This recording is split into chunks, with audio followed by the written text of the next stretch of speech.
Cuckoo!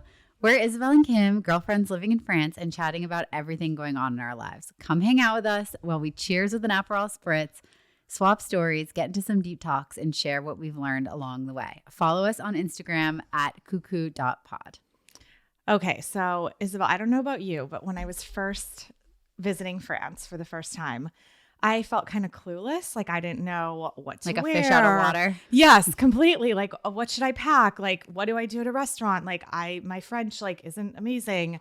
How are people going to react to me? What are kind of the norms that people do? So as we were talking about this, I thought what a great topic for us to discuss on our podcast, because I'm sure a lot of people are also questioning these same things. Yes, so I get these messages all the time. People want to know perfect. everything. They're visiting France. They want to know what to do, what they shouldn't do.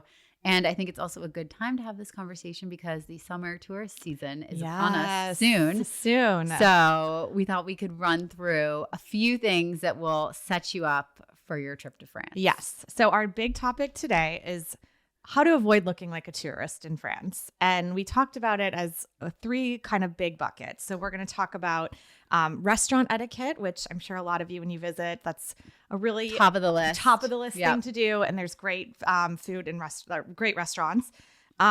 Cultural differences. So there's just kind of little things that make a big difference in France. And then the last thing, what to pack. So what to wear, what not to wear when you're kind of visiting a lot of different cities in France.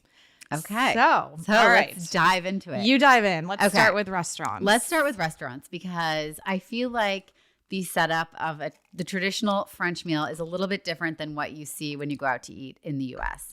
So I thought we could kind of run through the meal from top to bottom. So, okay, we are arriving in our little French bistro. You go up to someone, they will seat you. And you do not want to say garçon to the waiter. I don't know about you, but if you ever took French in the U.S., no, they teach you that. All of the books say garçon, garçon. Yeah. And if you say this in a French restaurant, they will look at you like you have 10 heads and just don't do this. So you go in, you say bonjour, you're going to sit down, and then they will bring you the menu. Yes. And the menu is a little different because you have the entree, which is like the starter. You have the main dish and then usually a dessert. And often, especially at lunchtime, they'll have a set menu. So there'll be a set price for you can either do the entree, the main dish, and the dessert for a price, or you can do the entree, main dish, or main dish, dessert. Yes. So and the main dish is called the plot normally. Yes. And I think one of the biggest differences here is it is normally assumed that every person will take their own entree, which is their own little appetizer. And I have noticed sometimes with my mom or other Americans, we're so used to sharing, you sit down, you want to share, you have your little drink and share your apps. Yes. And I wouldn't say that's as common here. They're also very small, so it's not really a sharing size. So this is one thing I've noticed sometimes throws off a waiter when they're kind of counting in their head, being but you didn't order one. So just you're in France, take the opportunity to each try something new, and you'll all be able to share bites of each other's. But I think it's a little more polite for each person to take their own. What do you think? I agree. I think it's okay to share dessert, I would say. Yeah, I think dessert is fine, but I would not. Acceptable. I think when we first moved here, I had no clue. There was things I thought I wanted that I'd only order an entree, because in my head, entree meant the main dish until I learned. So just don't make that mistake, because you'll get this tiny portion, and the waiter will also be and for your plot. And yes, you know what? This actually just made me think of something. I remember when maybe it was when I was visiting more, or maybe when I first moved here, but sometimes there would be a soup as the entree. And I don't know, in the US, sometimes I would just have soup and bread and a drink. And I would tell my husband oh yeah, I'm just going to get the soup. And he would be what? You can't, you have to. He's you can't just get the soup. You have to get a dish. We came here for lunch. Right. And in my head, no one in the U.S. is going to give you, because the portions are just normally much bigger in the U.S. Oh, in the U.S. So if you get a appetizer, it's it's going to be probably huge. You could probably have that as your main meal, but here it's going to be very small, and so yes. And the other thing I think we should talk about is the drink situation. Yes. Okay. So this was kind of new to me, that there's sort of I'm just going to call it an order of operations about when you drink and what you drink when. So if it's like a dinner or even lunch, sometimes it's typical to start with like what's called an aperitif, which would be more of like kind of your stronger like alcohol drink. So typically like an Aperol Spritz like we have today. A glass of champagne. A glass of champagne. Like something to open the meal. Yes. Oh, and it's meant to sort of like awaken your palate is what I've heard. And so then during your main meal, it's expected that you move on to wine. And typically they'll ask if you want a bottle of wine, and there's usually like a huge wine list. Don't be afraid to ask for help. Yes, just all the explain time. what you like. Totally. I don't know. So I'm get intimidated by wine lists sometimes, but I've really learned that now I have like a little more vocab. But even in English, you can explain like what kind of wines you like, and there's usually always someone who will give you a really good recommendation. And, for sure. It makes a big difference when you can like taste enjoy the specific type of wine, or even just ask like what they recommend for the plate that you ordered. For sure. By the glass, like they always have a good recommendation for that. And I will say they do follow the rules more than the US of like, if you're having fish, it's a white wine. If you're having a red meat, it's a red wine. So that is sort of, I would say like a bit of a faux pas if you don't necessarily follow that, kind of order, which I actually have learned to appreciate a lot more because your food does, I think, taste better when you're matching the wine appropriately. Yeah, I agree. And then after that, usually typical to have a cafe, like that means like a espresso normally. Or with your dessert. With your dessert, yes. So that's like, they'll ask you like if you want a cafe, like with your dessert, or just a cafe is also common. My new favorite thing is the Cafe Noisette, which is just basically 1 to 2 shots of espresso with just like a tiny bit of steamed milk. So it's not like and it's still really small, so you don't stand out as the American with the giant big coffee. Yes. So I would say the way you can kind of go awry is by like trying to order like vodka sodas, for example, or martinis like during a meal. That's like pretty uncommon. Even if they look like they have a full bar, they may not have a bartender. Yeah, I do think this is very common. It seems to be like there's a little bit more of a distinction between like a bar and a restaurant. So if you're at like a nice sit-down restaurant, they're probably not going to have a full cocktail menu. Some of them might. Yes. But I think it comes down to that. A lot of times they don't have like a bartender there just for drinks. So they'll do like an Aperol Spritz or maybe even like gin and tonic. Tonic is very common but here. You're not going to see like an espresso martini or totally something more complicated that needs to be shaken up on your average restaurant menu. Yes. The other thing that's a difference from the US, just because like my husband and I would go on a date night or we'd go out with another couple, it was kind of typical to sit at the bar of the restaurant and have drinks before, and then you'd move into maybe like the main area for your dinner. And even like my parents just visited. I totally miss that. And like my parents were like, what do you mean we can't have a drink at the bar at the restaurant? I haven't thought about that. And I was like, no, you can't do that here. Like that really doesn't exist. There's no like sitting bar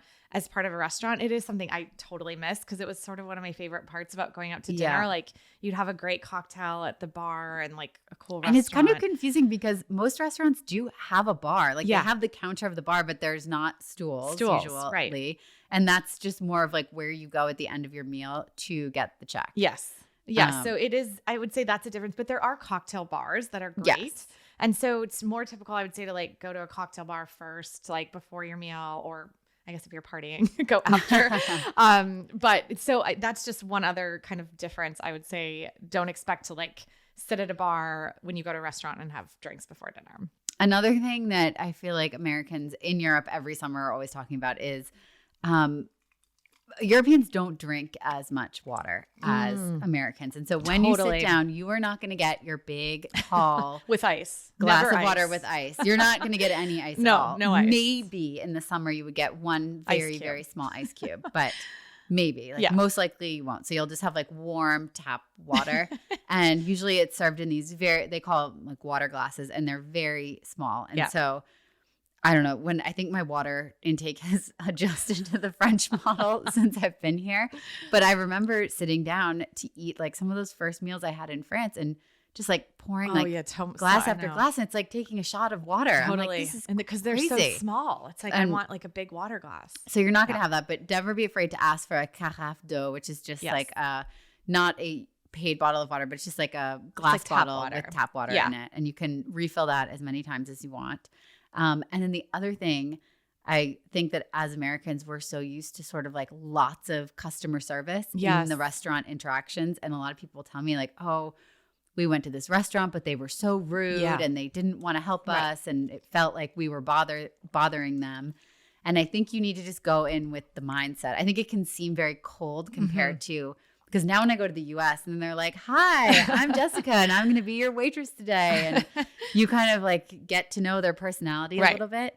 It can be maybe shocking the French way, but you have to also keep in mind that waiters here aren't paid based on tip. And so the first thing is they're not going to rush you through your meal at all. They probably will have one table for the whole serving. Night. Some of the more trendy restaurants will say when you book them, like 2 seatings. You have 2 seatings, like you have this table till this time. But at a lot of the classic restaurants, no one is going to push you through your meal. Nope. They're not going to come check on you all the time. Like, do you know what you want to drink? Do you know what you want for this? And so people often sit there like, where is, are they ignoring us? And I would say on that, like, it's okay to actually, and I still am learning to be comfortable with this, but like sort of put your hand up and be like, Monsieur, excusez-moi, like, you know, pardon, like, monsieur, like just something. Whereas like in the US, I feel like you wouldn't do that. You wouldn't do that. You wouldn't put like a finger up and like, that would be considered rude. But shockingly, like I've watched so many French people do it that now I'm like, oh, if I want something, you just flag you just flag someone down. And I think the other thing in the US, we're used to like, the waiter coming over, like if you have like a tiny bit of wine left or like it's completely empty, they will come over and be like, would you like another glass? Like that will not happen. That will never happen. Like you could sit with an empty glass of wine for the entire meal. And unless you ask for one, you're not going to get it. It's so true. So yeah. And you know, it makes sense in the US, like these waiters are they need to have multiple people sit through the meals, and they're trying to give you really good service because they want to be compensated for that. Right. So here people they have a full-time salary through the restaurant, which I actually think is better. In some ways, I agree. I was so shocked by how out of control the tipping has gotten in the US when I was there over Christmas. And it honestly makes dining out like really unaffordable, especially when you have to add in a babysitter. Oh, totally. It's just crazy. Well, and I think the other thing then, if you're compensated that way as a waiter, naturally you want to get your bill higher. So then you can get a bigger tip. So like, it's so interesting in France, like back to our wine conversation. Yeah. Like they are not going to recommend, like, let's say you're between 2 bottles and like one's 40 and one's 60. I'm making this up. This is so They actually true. Are not going to talk you into the $60 bottle of wine. They'll actually be like, the 40 is better. Or you know what? Actually, there's a 30 euro one that's even better. Go with that. It's in your same, the same type of wine you like. And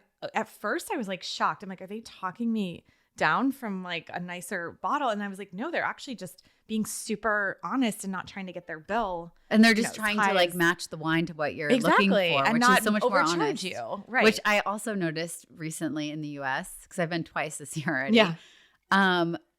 That like the waiters they're a little salesy. And so they're like, oh, a special occasion. Like this would be like, this wine would probably match like a fun like get together, and kind of do try to push you on like the perceived like fancier bottle. And I think I honestly fell for it now that I'm thinking about it. Well, it's kind of easy too. And here I'm like, I was actually surprised the other way where I'm like, are you sure I shouldn't get that more expensive one? Because it was just like my mindset of like, it must be better if it's that price. But it's so true. It's like the more expensive wine here does not necessarily mean it's better. Not at all. At all. Okay. So then your meal is over. You will have to get someone's attention in order to pay the bill. Often you actually go up to the counter and you pay there.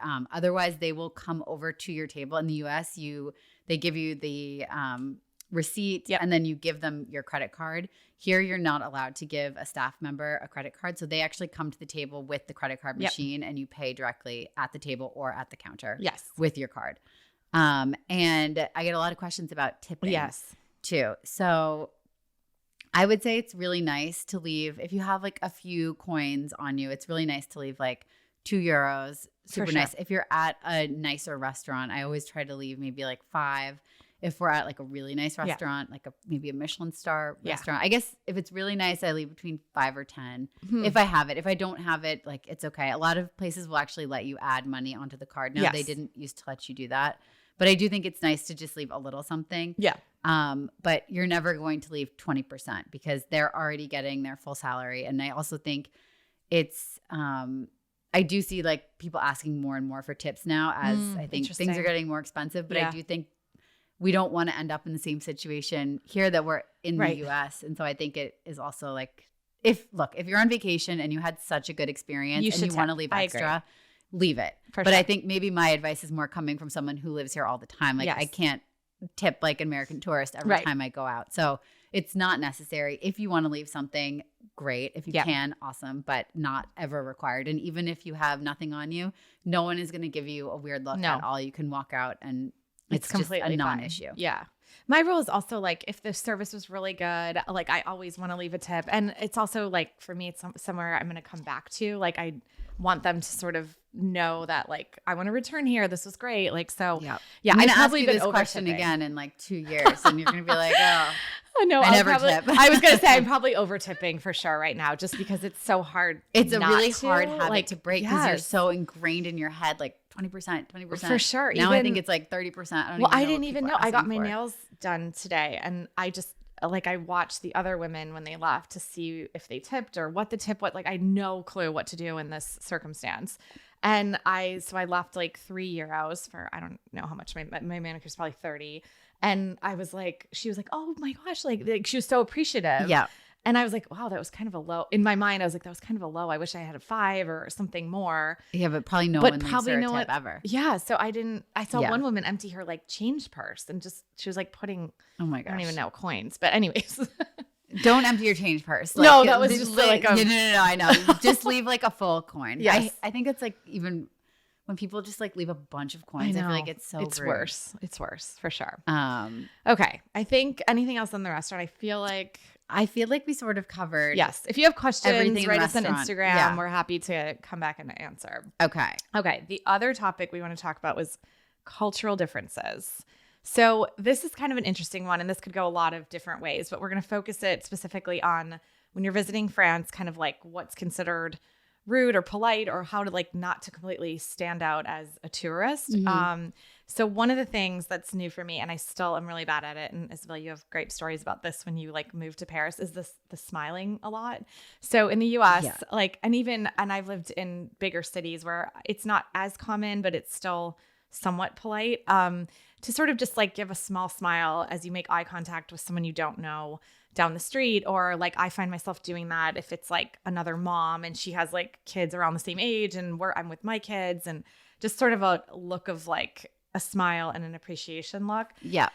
It is not common here. Like you don't expect to get, and they're not being rude. It's honestly just a cultural difference that they're not likely going to smile back at you or like make some, small talk is not like as common, I would say. And so one way that you're definitely going to stand out is if you're like smiling at everyone that walks by. They're going to think, like I've heard, they either think you're like crazy, like something's wrong with you, or they think you're an American.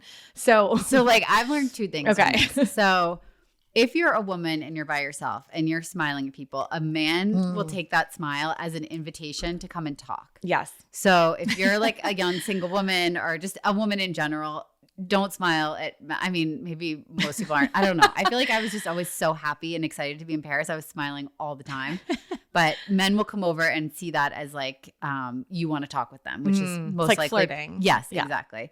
The other thing that will happen is someone will think that you know them. Oh, and interesting. Like I've noticed this a lot where I would like smile at someone and they would sort of like squint their eyes and you could tell they were racking their head like do I know that person? Who is that? Yeah. And a little uncomfortable and then they just quickly move on. Interesting. So yeah, keep your smiles. Look, you don't need to walk around Paris looking depressed. If you're having a great time, smile. Do of course. You. Right. But it's one thing that like that's not what other people are going to be You should doing. tell him about what Cedric said on the subway when you were in Paris. I forget which one. When he was like... when you were riding the subway and you said you were so happy to be there. And you were sitting with Cedric, he was like, you can't smile like this. Which is just funny because, I mean, you were excited. You were happy. Like, it seems normal. And it's like, we're not saying it's a bad thing. I'm just saying it's if you want to not stand out when you're visiting France, like, don't, be smiling at kind of everyone that walks by you. This actually brings me to one thing I think will help with everything. just read the room. Yeah. Because if you kind of look around and see how other people are acting, it makes it really easy to quickly figure out how you're supposed to be acting in sort of any situation, I guess, in life. Yes, for sure. But I think another thing that Americans get in a little bit of hot water with in France is the level that they speak at. Yes. And, volume-wise. Volume-wise. Yes. And I am the guiltiest of this ever. Same. I am used to talking I think when I lived in the US, I talked really loud. For sure. Me too. Everyone talks really loud. And when I moved to France, I was shocked by the fact that someone would be sitting next to me on the metro on their cell phone, having a conversation, and I wouldn't be able to hear what they were saying. And I was literally right next to them. And so I think this just goes to show sort of like the discretion and the care that people take to not be disruptive to other people. Right. And their volume is just much lower. And I have found it hard sometimes to understand French people because of the volume that they speak at. And I always remember asking my husband to like, can you speak up a little bit? Like I'm like trying to read your lips. Right. Like, I can't hear you. This is also very true in restaurants, just coming back to that for a minute. Yes. So I think it's pretty normal, especially if you're drinking at dinner and you're out somewhere like with a group of friends or, couples, whatever, and you're like, you kind of just your volume is getting higher and higher. Yeah. And this has actually happened to us. We were out with like another couple and we were at like a pretty quiet, there's typically not like music, like a ton of music playing in restaurants either. So it's not like things are blocking out noise. So you're really just sort of hearing other people. And like a French couple said to us in English, like, can you please keep your volume down? Yeah. And you feel really bad and rude then, but it's sort of like expected that you're not, because I think what I've read like in cultural books about France is then the volume of everyone has to go up and pretty soon everyone's like yelling and it's really loud. So that's just one other sort of note of like, try to keep your voice at like a normal conversation level. Yes. I like recently, I guess not recently, but about a year ago, I went to a bar with my husband and it was like this little Mexican bar in Paris. And we were having a drink and a group of like 6 American girls walked in. And from the minute they got there, and there was even some music playing. It was like kind of like a cocktail bar. They were so loud, and it was like with each drink, they were louder and louder and talking over each other. And we honestly left, and everyone in the bar was staring at them. And they were sort of confused why people were staring at them because they just they didn't know that it was because of how loud they were talking. But the American voice travels very I can hear it harshly. From like very far away. And I'm more attuned to it, but I could totally see how these girls might have left that night and been like, what was wrong with that? French people are so rude. Right, like, totally. Why is everyone giving us dirty looks? Yes. And it's just simply because of that. And it makes it really hard to enjoy your conversation when all you can hear is the conversation of the people next to you. For sure. Yeah. Just a gentle warning. A gentle warning. On yes. That. Okay. Should we talk about language now? Yes. Okay. So a lot of people are always wondering, like, I'm coming to France. Right. I don't speak any French. That's completely fine. You don't have to, you can't learn every language to every country you ever visit. But I do think it is a really nice thing to do as a tourist to just learn a few words. Yes. Hello, thank you, please, and goodbye. Exactly. And I think one other thing that's really nice that you can do just to be polite is before assuming that someone speaks English, to just ask in French if they speak English. Because I think sometimes Americans, they see them as a little entitled, being like, just coming up to someone and speaking, assuming that person knows how to speak English. It's actually considered, I've like heard this they consider it very rude if you're in their country, like they want you, even if you don't speak French, to not ask them first. And they said sometimes they have to mentally prepare to speak English to you. So they need a warning that you're asking them, do you speak English? And then they can tell you like yes or no. And that's also a very easy expression, like parlez-vous anglais? Like it's an easy one to just kind of ask first, but I agree. I think it's actually pretty rude to just and go on the same guidelines English. Of this. You have to start any interaction in France with bonjour because especially in a shop, honestly, with any employee of anything, if you just walk over and say like, excuse me, they feel like it's so rude to not address them as a human being that's there to help you. And so anytime you walk into a store, you have to say bonjour to the person. I would even say eye contact a little bit, like especially if it's a small you have store. To make like eye contact. Eye contact, bonjour, and then go about your way. And they might ask you something in French, like, "Do you need help with anything?" And you don't have to have a conversation. It's just more like that first bonjour and looking in the eye is super important. Whereas I like in the US, you just walk in, you walk out. Totally. You don't even, and I think even when you leave, I think it's important to say like, merci, au revoir, like, which just means thank you, goodbye.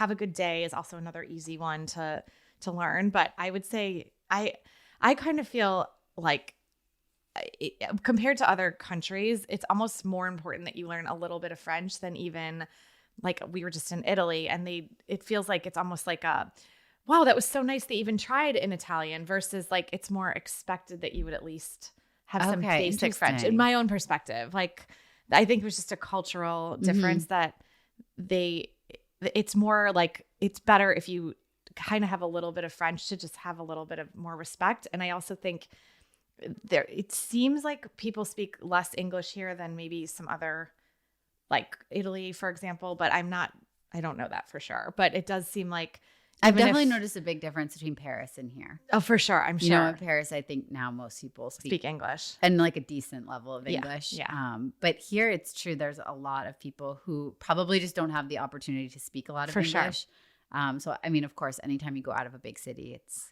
going to be a little bit harder. So learn a little bit of French was our our other point. And then I think the last thing we wanted to talk about was people always ask, I think, like, what should I pack? Like, I'm coming here, like, what do people wear, et cetera. So I think in the US, like, and I'm guilty of this, it's pretty common to like wear sort of your like workout clothes. Like if you're running a bunch of errands and like kind of going around like just wearing like, your Lululemon leggings and whatever. I'm still guilty of this. I like do this for school drop off every day, but it makes me completely stand out. Yeah, I think it's more like people like the workout clothes are reserved specifically for what they would call sport, right? Yes. Like, so if you are specifically going to the gym or like going for a run, but like that's it, then you would be expected to not go anywhere after that unless you went home, changed, showered, looked presentable for the day. So I think I can always tell like Americans that stand out are in like workout gear, sneakers, like not even sneakers. It's more like gym sneakers. Yeah, like tennis shoes, like a workout shoe. Yeah. And so I would say like, yes, pack that, but reserve it to like when you're actually working out. Yes. And I actually even noticed when I was in Paris and I would do some of the workout classes,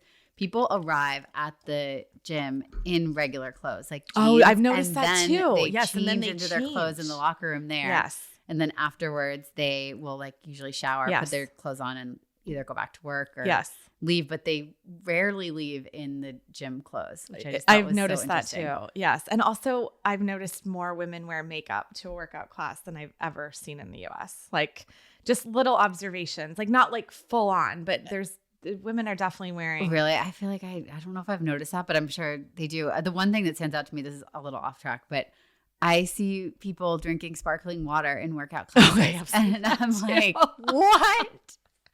It's like, is that really helping? I've done berries and there's been girls with sparkling water in a berries class, which is, like sprinting. Totally. And I'm like, this is nuts. So but it just seems so French to me. Now it's like totally normal probably. But and then I would say like also like just, sweatpants, like sweatshirt, like the kind of matching sweatsuit is probably not something you'd wear out. No, and like a lot of like I've noticed a lot of Americans in the summer will have like the Nike, like kind of like graphic tees, like just very like sports based clothing. Yeah. And I would just say like for your husband, like a plain white t-shirt is maybe better. Yes.